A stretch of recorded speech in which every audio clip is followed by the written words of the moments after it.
All right, welcome everyone. So glad to see you all here. Wonderful, wonderful, wonderful. We are going to get started. We are dealing with cancer this week. Again, we're dealing with cancer, but we're dealing with the endometrium cancer, okay, or endometrial, okay. So it's also known as that. So tonight we're going to do that. So basically, we're going to be going over what endometrial cancer is, the causes, the symptoms, and how you can allow your body to heal it. Okay.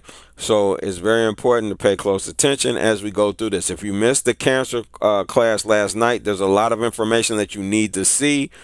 You can watch this one, but make sure that you go back and watch that and then possibly rewatch this, because it's going to be very important that you get the information out of the original cancer class. I went very in depth into cancer in that class, what it does, what it's doing to the body, and so forth. So just for a quick recap on that, basically we will go through that recap before we get started here. The other thing that I want you to know is for all the replays, you have to go onto our Patreon, patreon.com, for the full replays. We have short replays of the class on the YouTube, but you need, for the full replay, you need to get an account with our Patreon so that you can see the full class, because that's going to hold the keys to how you allow the body to heal from the issues that we're talking about, okay, or what they call diseases. All right. So I want you to understand that. I want you to get that. I want you to really, really feel that with us, and get on that Patreon. Make sure you do that. Creating a paid tier account right now. There's 7-day free trials. Make sure you take on one of those and start getting those videos. It's very important. After that, also, we have the meditation that'll be coming tomorrow. That's in our Getting High with Daweed tier. You want to be on the Getting High with Daweed tier or higher for that. And then if you want me to walk you through your health journey and help you to be able to do that and create a meal plan for you, you want the Walking with Daweed. It gives you exclusive access to me, and it allows you to get my meal plan as well as a free consultation every single month, okay? And everything else, everything is wide open to you. You can also come to our health classes every single month if you wanted to. We got people that do it, and I'm glad that they do, because it's so good to see them there at our health classes, okay? So I'm going to go ahead and move forward into the disclaimer now. So I want you all to see this. I'll be right back. We'll move from there, and then we'll get into the class. Disclaimer. The information contained in this video is intended as an information resource only and is not to be used or relied upon for any diagnostic or treatment purposes. The video's information does not create any patient-physician relationship. Daweed Yisrael makes no representations about the accuracy or suitability of this content, as scientific and medical information updates and changes daily as more substantial information is discovered. Daweed Yisrael and any business associated during this video shall not in any event be liable for any direct or indirect damages, losses, injuries, or liability whatsoever suffered as a result of your use or misuse of this video's content. Use of this video is at the viewer's sole risk.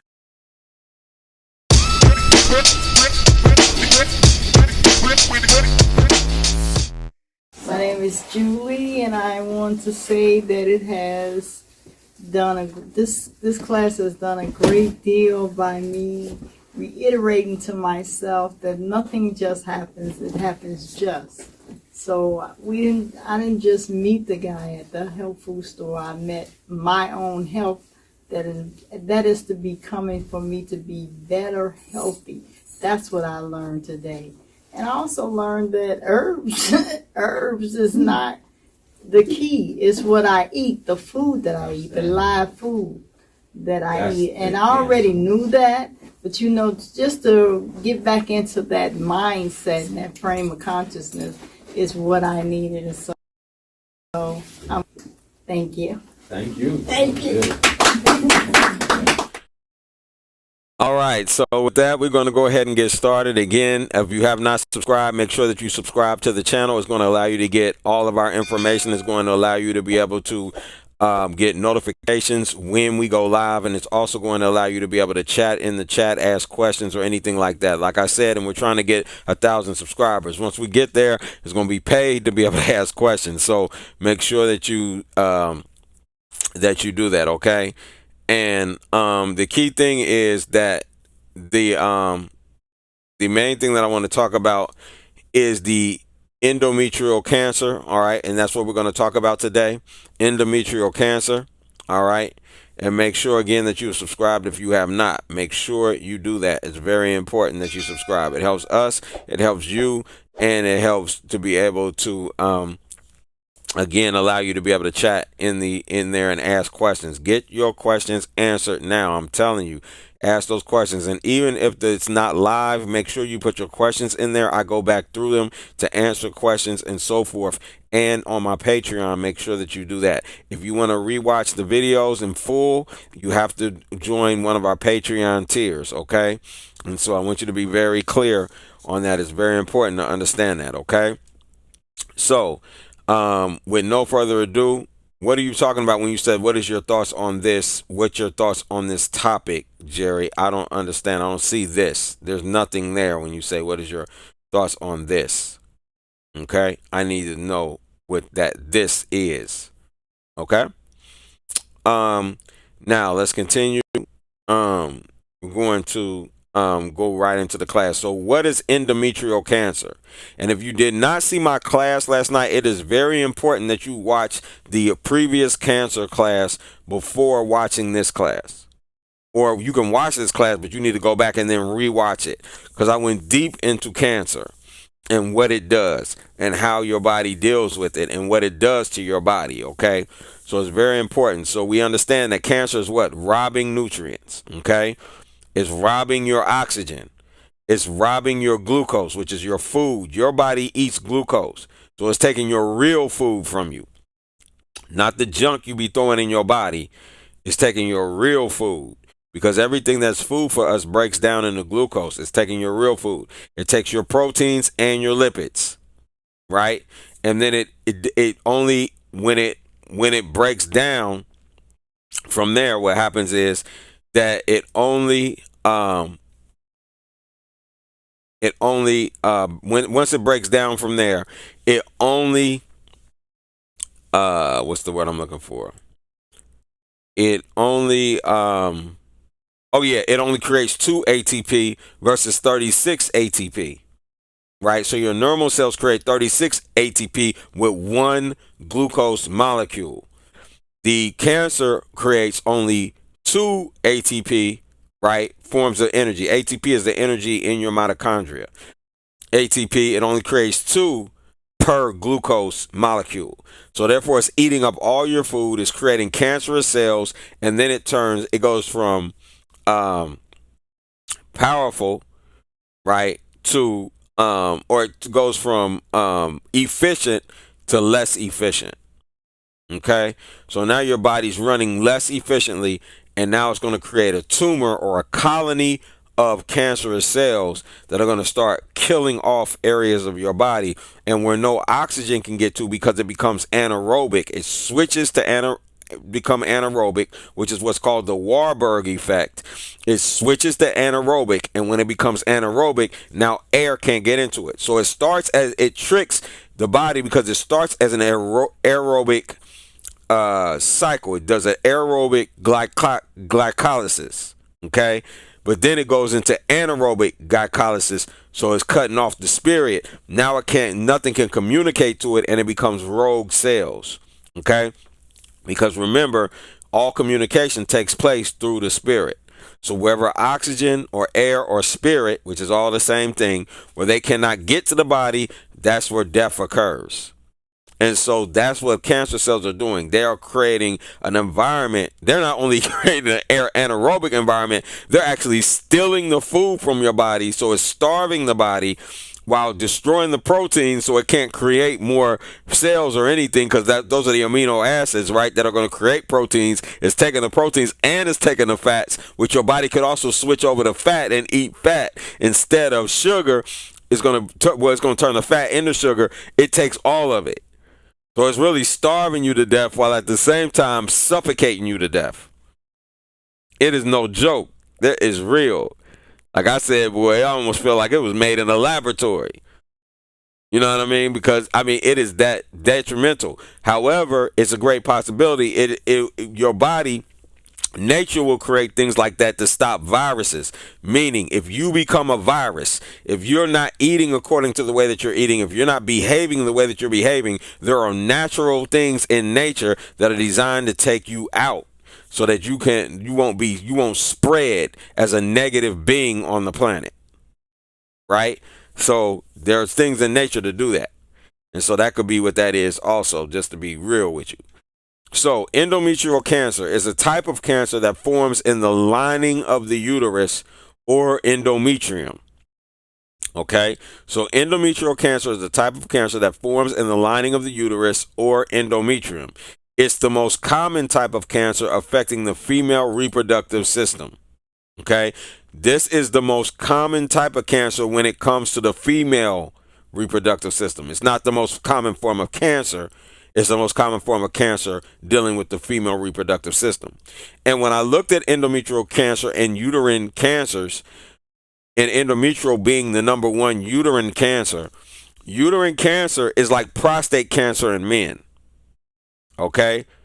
Though I don't believe and I know it's not that I don't believe, it's not as high, or most women, the majority of men that get prostate cancer, it's more men than the number of women that get uterine cancer, okay, or endometrial cancer. To let you know that, but it's the same idea, okay. I want you to be very clear on that, very clear. All right. So risk factors for endometrial cancer include, okay. Oh, let's continue reading. I'm sorry. Endometrial cancer occurs when cells in the endometrium grow out of control, forming a mass tissue called a tumor, right? So remember, cancer is not a tumor, and tumors are not cancer. Tumors are a group of cancerous cells, or they can be a group of cells that are no longer cancerous, right? And are what's called malignant, meaning they're not going to hurt you. They're not cancerous when they're malignant.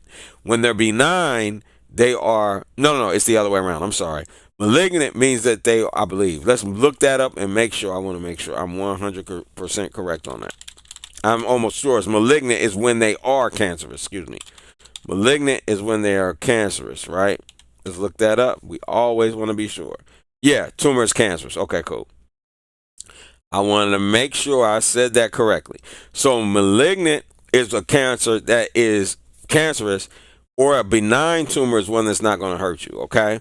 So we want to make sure that whenever you go get checked for cancer, you want to know, is it malignant or is it benign, right? So if it's malignant, we need to deal with that immediately. That's dangerous. If it's benign, we can get rid of it, but we got time, okay? So but no matter what, it's a serious issue. You want to definitely get rid of it, because a benign tumor can become malignant. Because whatever created the benign tumor, if you have not changed your liver in order for you to be eating your optimal liver, then it will become benign. It will become, if it's benign and you have not changed your liver, it will become malignant. Okay, so a benign cancer can become malignant. Excuse me if I said it backwards. Right? So the malignant cancer, you want to align your body so that you don't have that problem, okay? So endometrial cancer occurs when cells in the endometrium grow out of control. Why are they growing out of control? Because they're multiplying rapidly, right? Because they're doing what? Using glycolysis to be able to create only the 2 ATP, so it needs more, and it's a faster process. So it's going to grow out of control, and when doing it, it becomes anaerobic, so nothing can communicate with it, so it now forms this tumor, okay? So it's going to grow out of control because of that. The cancer cells can also spread to other parts of the body, okay? Now, risk factors for endometrial cancer include obesity, right? Family history of endometrial cancer, which just means what? The whole family's eating wrong, and you taking on that history or that lifestyle, right? Taking tamoxifen for breast cancer, taking estrogen alone, age, diet, and high in animal fat, okay? Now, symptoms of endometrial cancer include unusual vaginal bleeding, such as bleeding after menopause or bleeding between periods, pain in the pelvic area, difficulty or painful urination, and pain during sexual intercourse, right? And you notice this was the same thing in ED and FSD, right? All of this goes together, right? Because the pain in my pancreas, whether I had cancer or not, I don't know. I never got it checked, but I know the pain that was in my prostate and the issue that I was having where I was down to 40% of urination was the same feeling here. And it all went back to ED, FSD, which is what? Usually leaky gut, right? And all this stuff is going to lead back to the same idea. All right? This is just where you went so far, you created cancer now. It's almost like it's progressional, right? Meaning we start with something light, like ED or FSD, right? Or not being able to control your bowels or something like that, right? Then what happens is now we didn't get the message, so we didn't change our liver, so we keep eating the same things. Now it moves into diabetes. It moves into high blood pressure. It moves into those things.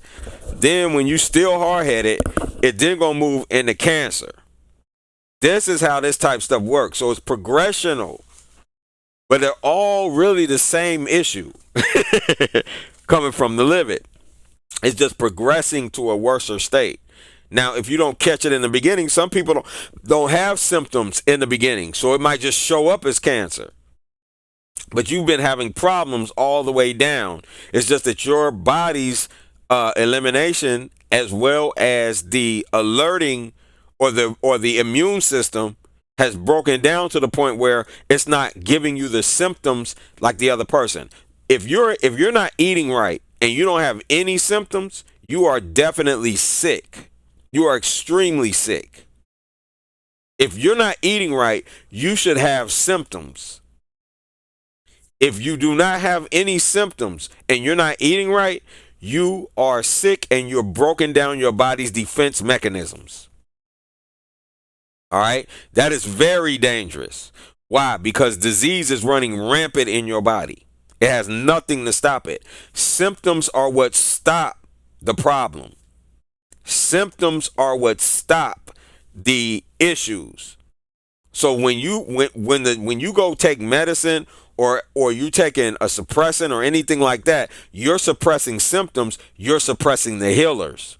If you're not having any symptoms, your body's not healing and it's allowing the disease to run rampant. That is very dangerous. Okay? So unusual vaginal bleeding, such as bleeding after menopause or bleeding between periods, right? We dealt with that pain in the pelvic area, difficulty or painful urination, and pain during sexual intercourse. Endometrial cancer is usually diagnosed early and can be cured. Okay? Treatment options include for them surgery, radiation, chemotherapy, hormone therapy, and targeted therapy. Okay? This is the way that the medical industry heals or quote unquote cures it. However, it's going to come back. Why? Because it deals with your nutrition. If you don't change your nutrition, then what are you going to do? Create more endometrial cancer. You would have to. 1 + 1 = 2. This ain't rocket science. 1 + 1 = 2. Right? What is N6F11, Jerry?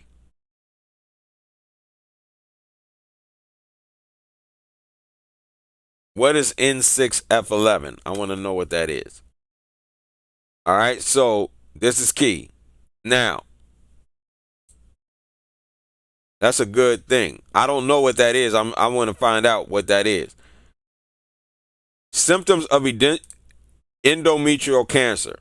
And I want you to get this. Nothing is going to heal cancer. See what they're saying when they say this. Let me show you what I mean.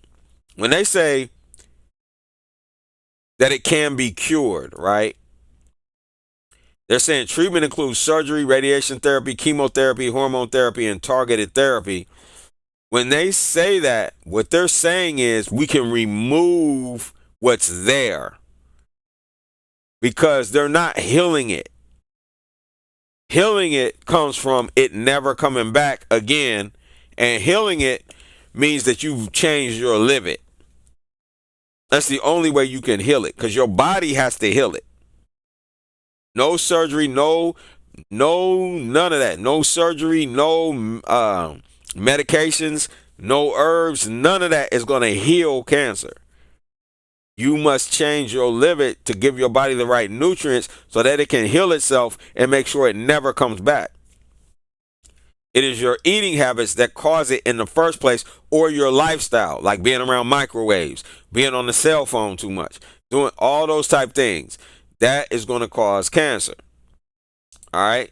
So this is true for the matter. Now, symptoms of endometrial cancer, the most common type of uterine cancer, include abdominal, vaginal bleeding or discharge, especially after menopause, pain in the pelvis, okay, pain during intercourse, difficult or painful urination, unexplained weight loss, an enlarged uterus, just like in a man, an enlarged prostate. Remember, I said these are very close and similar in male and men and women.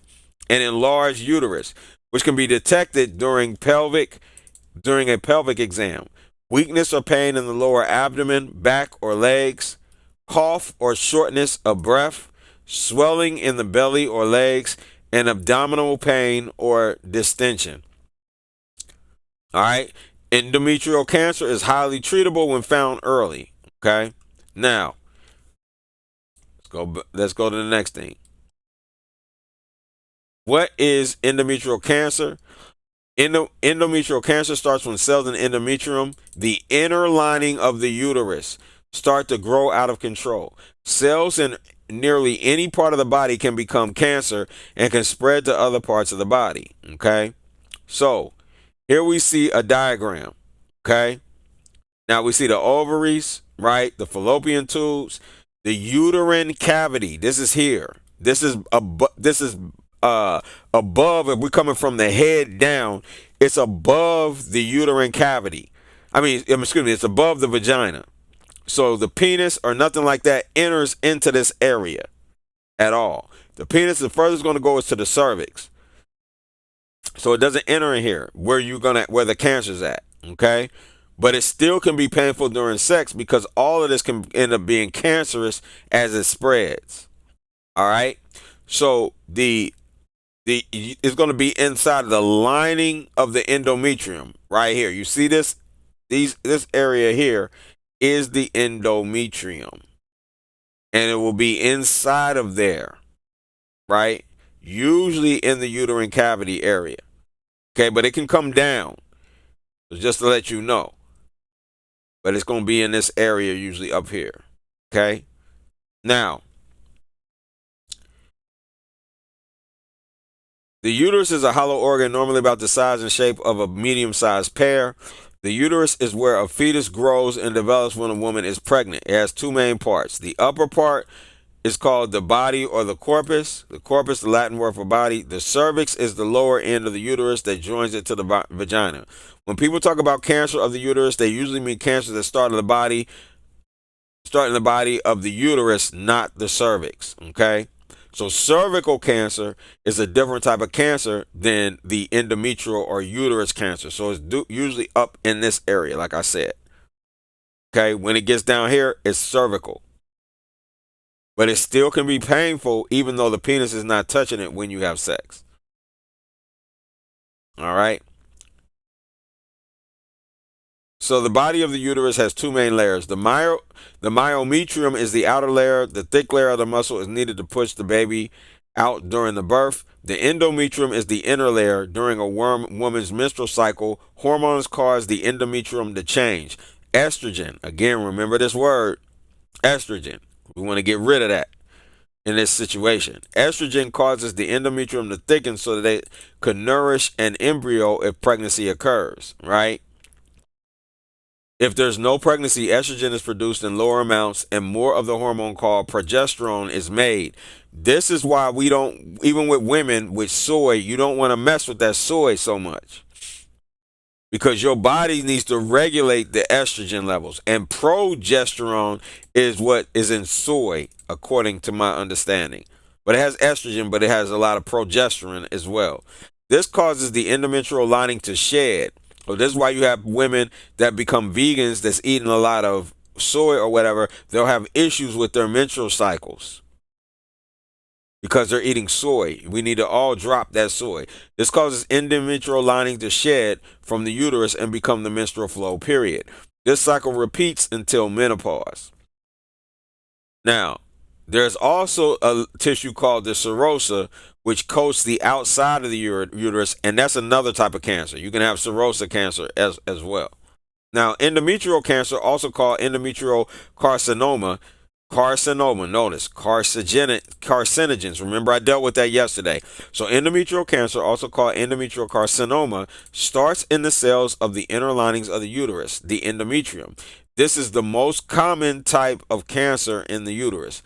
Endometrial carcinomas can be divided into different types based on how the cell looks under the microscope. These are called histologic types. They include adenocarcinoma, Adenocarcinoma. This is the normal kind. This is the kind that most people are going to have. Most endometrial cancers are a type of adenocarcinoma called metroid cancer. Okay? This right here is the most common type. Uterine carcinoma, or CS, covered below in the grading section. Squamous cell carcinoma, small cell carcinoma, transitional carcinoma, and serous carcinoma. Clear cell carcinoma, mucinous, or like mucus, I guess. Mucinous adenocarcinoma, undifferentiated carcinoma, and differentiated carcinoma, and serous adenocarcinoma are less common types of endometrial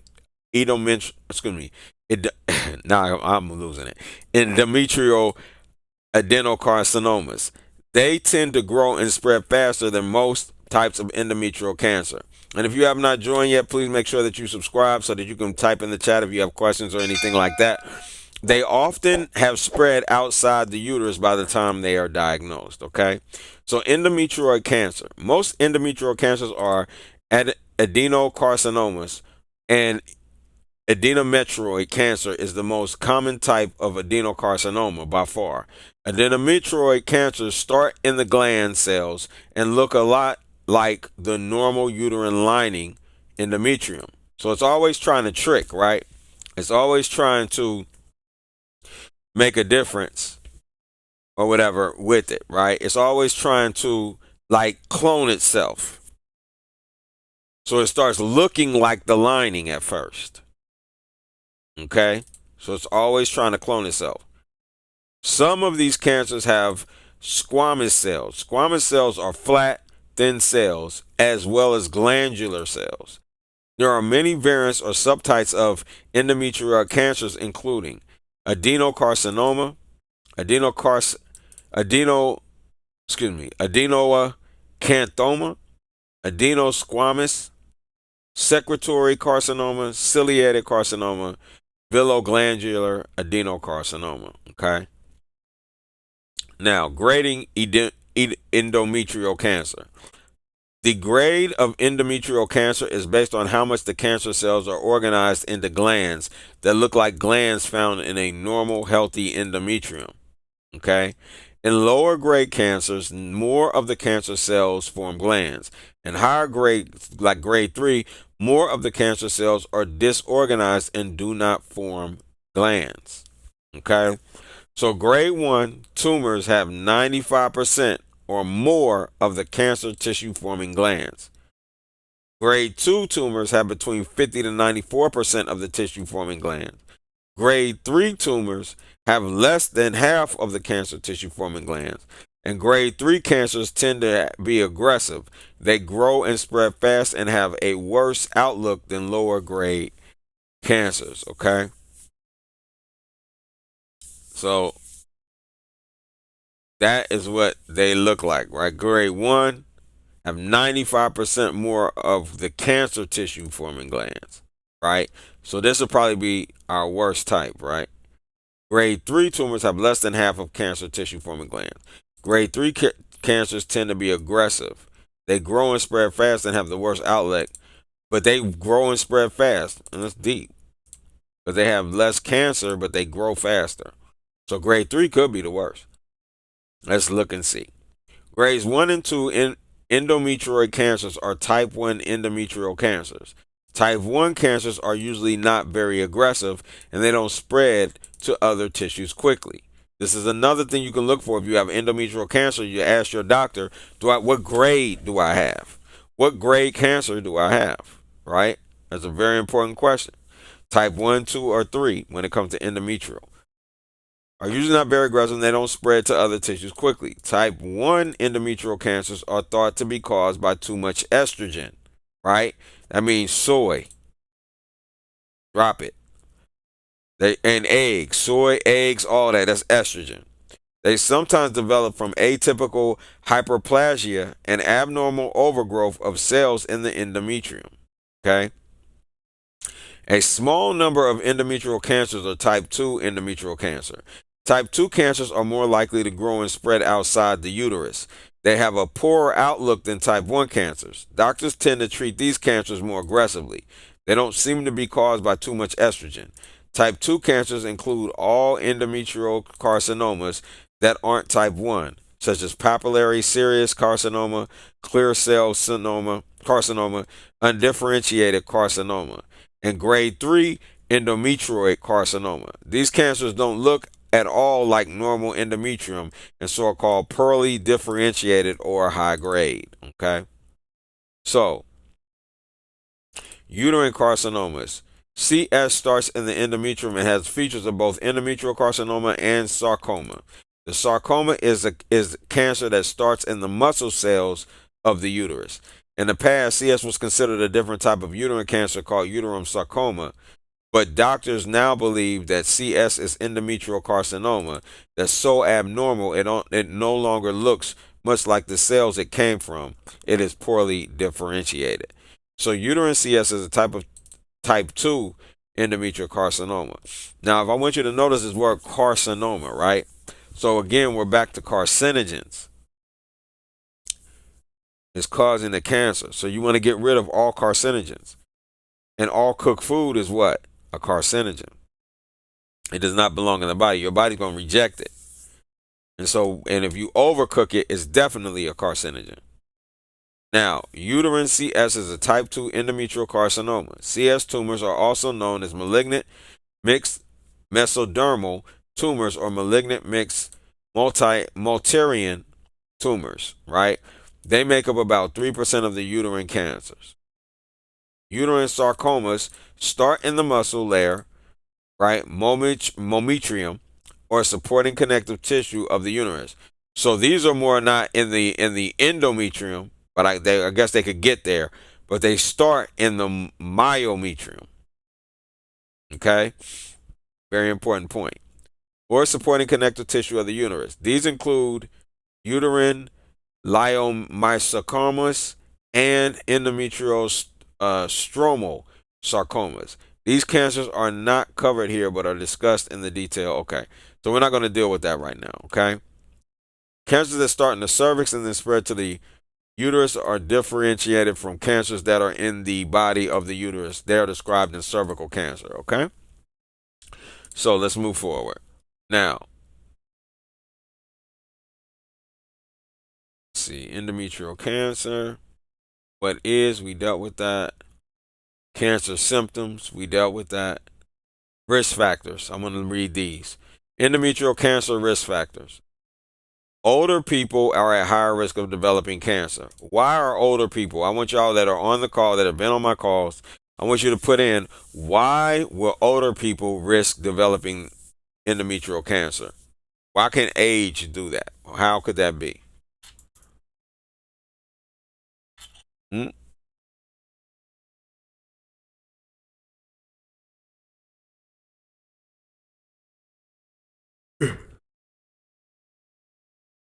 Now, people who are obese have higher levels of estrogen, which lead to a hormonal imbalance and can overstimulate the cells lining the uterus to grow abnormally. So people who are overweight have higher levels of estrogen, right? So if you're overweight, you have higher levels of estrogen, period, which lead to a hormonal imbalance and can overstimulate the cells lining the uterus to grow abnormally. So obesity. Obesity is always bad. Every single disease that we have covered has obesity attached to it. So if you're overweight, you are in a very dangerous position. The first thing you should be doing is getting to your proper weight. All right? Your proper weight. And I believe I dealt with that in doing the numbers when we dealt with high blood pressure. I think it's in that video where I deal with the BMI. Now, early menstruation or late menopause. People who start menstruation before the age of 12 or go into menopause later in life than usual are more likely to develop endometrial cancer. Having more menstrual periods exposes the uterine lining to more estrogen hormones. And if you're not on time, if you're having an issue with timing, like your menopause or menstruation, that's due to your liver, to what you're eating. If you come on early, that's what you're eating. If you go off late, that's what you're eating. Genetics. A family history of endometrial cancer increases the risk. Like I said, that's due to what? Y'all doing the same things. It's habits. Hormonal changes. Changes in the balance of the two main female hormones, estrogen and progesterone, can affect the endometrium, making cancer more likely to develop. Conditions that affect ovulation, such as polycystic ovary syndrome, obesity, and diabetes, can also change hormone levels and heighten a person's risk. It is important to have regular menstrual cycles, as this is a sign that ovulation is occurring normally. Okay? And then hormone therapy for breast cancer. Taking hormone therapy, tamoxifen, for breast cancer can increase the risk of endometrial cancer. However, the benefits of reducing the chance of breast cancer recurrence might outweigh these risks. No, it doesn't. All you have to do is change your living. What is the goal of the medical industry? Please, someone put it in the chat. We dealt with it last night. Please put it in the chat. What is the goal of the medical industry? I didn't mean to do that. Excuse me. Now, I like where they broke down what is your, everything else on this is kind of garbage, but this is a good point. I like this. What is uterine cancer? I like the way they break it down. Cancer is a disease in which the cells in the body grow out of control, right? They're dividing out of control. Cancer is always named for the part of the body where it starts, even if it spreads to other body parts later. When cancer starts in the uterus, it is called uterine cancer. The uterus is a pear-shaped organ. We dealt with that. The uterus is called the womb, is where the baby grows. We dealt with that. We dealt with all that. So we did good. Let's see. Dealt with that.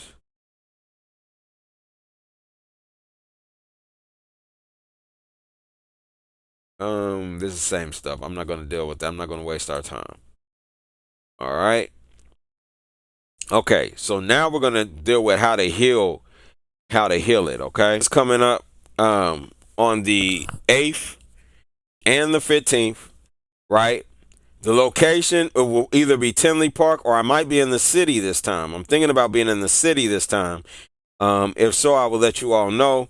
But make sure that you order your tickets for the class. If you are part of my Walking with Daweed or any tier, my health class tier, or my Getting High with Daweed, or the Walking with Daweed, any three of those tiers, you get to come to my class for free.